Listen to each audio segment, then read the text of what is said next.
सारण विकास मंच के संयोजक शैलेंद्र प्रताप सिंह ने बड़ा बयान दिया है, सभी बातें क्लियर की हैं और ये बताया है कि कैसे प्रधानमंत्री नरेंद्र मोदी की सभा में जबरदस्ती भीड़ जुटाया जा रहा है। भाजपा के बड़े बड़े नेता इसकी तैयारी में हैं। क्या कुछ कह रहे हैं शैलेंद्र प्रताप सिंह, बातों को प्रधानमंत्री नरेंद्र मोदी का हर दौरा सिर्फ भाषण और वादों तक सीमित रह गया, लेकिन जमीनी हकीकत में कोई बदलाव नहीं दिखता। क्या प्रधानमंत्री सिर्फ चुनावी फायदे के लिए बिहार आते हैं? क्या कभी उन्होंने बेरोजगार युवाओं, पलायन कर रहे मजदूरों, बदहाल शिक्षा और चरमराते स्वास्थ्य तंत्र पर खुलकर बात की? आखिर प्रधानमंत्री नरेंद्र मोदी इतने बेचैन क्यों हैं? क्या उन्हें बिहार में अपनी जमीन की शक्ति दिख रही है, या फिर तेजस्वी यादव जी का युवा जोश प्रधानमंत्री जी को उनके 11 साल का खोखले शासन की याद दिला रहा है? तेजस्वी यादव जी जितनी बातें कह रहे हैं उसका सीधा और सपाट जवाब न तो पीएम मोदी जी दे रहे हैं और न ही उनका दूसरा कोई नेता।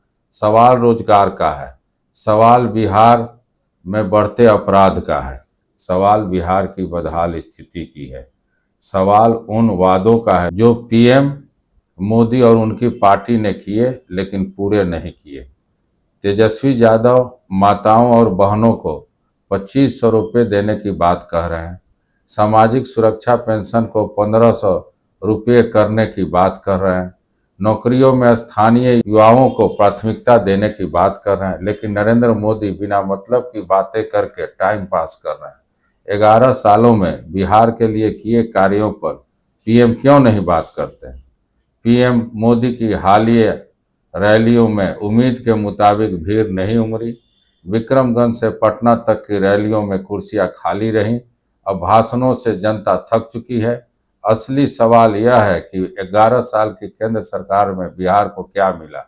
भाजपा के नेताओं में घबराहट है क्योंकि जनता अब जुमलों नहीं जवाबों की मांग कर रही है।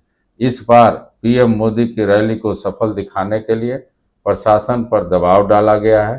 पुख्ता जानकारी है कि प्रशासन को भीड़ जुटाने के निर्देश दिए गए हैं, गाड़ियां लगाई जा रही हैं, लोगों को जबरन लाया जा रहा है।